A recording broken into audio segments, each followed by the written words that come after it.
बेटा मैं सोच रहा था फिर से बिजनेस कर लूं। दिमाग खराब हो गया आपका? इस उम्र में बिजनेस करेंगे? बेटा दुकान खोलने की सोच रहा हूँ। बाबूजी सच में दिमाग कहीं बेच आए हो क्या? क्या जरूरत है आपको ये सब करने की? सारा दिन घर में बैठा बोर हो जाता हूँ, कुछ काम करूँगा तो शरीर भी चलता रहेगा। और ये सब के लिए पैसे कहाँ से आएंगे? बेटा तू है ना देने के लिए, मैंने सब पता कर लिया है, बस 3-4 लाख रुपए लगेंगे। बाबूजी उम्र के साथ साथ आपका दिमाग भी बूढ़ा हो गया है। 4-5 लाख आपको देकर मैंने पैसे डुबाने हैं क्या? चुपचाप घर बैठे रहिए। बिल्कुल सही कहा आपने। पता नहीं कौन सा भूत सवार हो गया इन्हें इस उम्र में बिजनेस करने का। बेटा इतना मन है इनका तो दे देना पैसे। पहले भी तो अपनी दुकान थी और यही संभालते थे।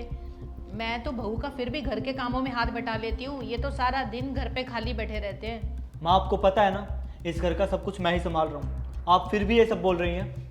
बाबूजी को अगर कुछ करना ही है तो अपने पैसे से करें, हमारे पैसे क्यों बर्बाद कर रहे हैं? आप दोनों को पाल रहे हैं, क्या इतना काफी नहीं है? बहू तुम गलत समझ रही हो, ये तो बस। माँ जी आप कुछ ना ही कहे ना तो बेहतर है। और बाबूजी आप औकात से बाहर के सपने देखने बंद कीजिए। पैसे हैं नहीं और चले हैं बिजनेस करने। माँ जी आप तो शुक्र मनाइए कि आपका बेटा और बहू दोनों अच्छे हैं। अगर कोई और होता ना तो कब का वृद्धाश्रम छोड़ाता। बस बहुत हो गया।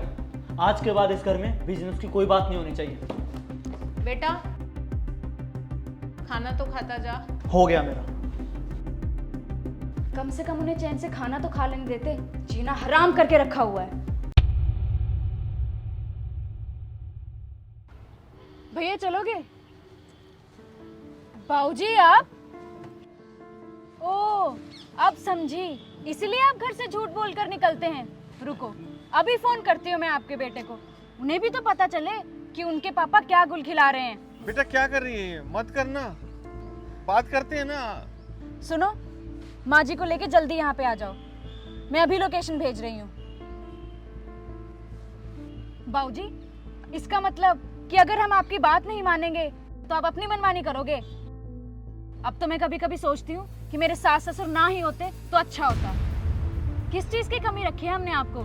क्या जरूरत है आपको ये सब करने की? देख लिया कैसे नाक कटवाने पे तुले है ये हमारी। इतने दिनों से झूठ बोलकर ऑटो चला रहे थे। शर्म आ रही है आपको कि नहीं? ऐसी क्या मजबूरी थी जो ये सब करना पड़ा? बेटा घर चलकर बात करते हैं ना। जो भी बात होगी यहीं पे ही होगी। बताइए आप चुप क्यों खड़े हैं? अरे अपनी नहीं तो मेरी हैसियत का ख्याल रख लिया होता।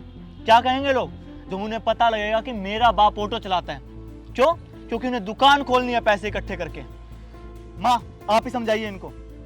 कुछ गलत नहीं कर रही है, मैं इनके हर एक फैसले में इनके साथ हूँ। आप दोनों की ना बुद्धि भ्रष्ट हो गई है। मुझे रखना ही नहीं चाहिए था आप दोनों को अपने साथ। सही कहा बेटा, अब तू बड़ा हो गया, कमाने लगा है, अपने माँ बाप को पाल रहा है। अब तुझे अपने पापा से शर्मिंदगी महसूस होती है। उसी काम को करके मैंने तुझे पाला है। तेरी पढ़ाई पूरी हो सके इस कारण मुझे अपना ऑटो तक बेचना पड़ा। याद है तुझे जब तू हर तरफ से हताश होकर मेरे पास आया था कि पापा मुझे पैसे दे दो, मुझे बिजनेस करना है। तेरी तरह उस दिन अगर मैं बहाने मारकर मना कर देता तो आज तू इस मुकाम पर ना होता। तेरे दादा की दुकान बेच करके मैंने तुझे पैसे दिए थे, आज उसी दुकान के लिए तेरे पास पैसे नहीं है। अरे दुकान ना हो गई महल हो गया। कोई एहसान नहीं किया आप दोनों ने मुझ पर। आप दोनों को पाल कर ब्याज समेत सब कुछ वापस कर रहा हूँ मैं। गलती माँ बाप की है जो अपने बच्चों पर सब कुछ लुटा देते हैं, अपने लिए कुछ नहीं बचा के रखते। भूल जाते हैं कि उनकी खुद की भी ज़रूरतें होती हैं। कुछ तो अपने बुढ़ापे के लिए संभाल के रखना चाहिए। माँ बाप को कभी भी सब कुछ अपने बच्चों को नहीं देना चाहिए ताकि उनके बुढ़ापे में उनके पास खुद के लिए कुछ तो हो। आज से तुम दोनों को हमें पालने की ज़रूरत नहीं है, अब नहीं रहेंगे वहाँ। कहाँ जाओगे आप? कौन रखेगा आपको? अब तक एक दूसरे को संभालते ही आए हैं, अब भी संभाल लेंगे। चलो विमला।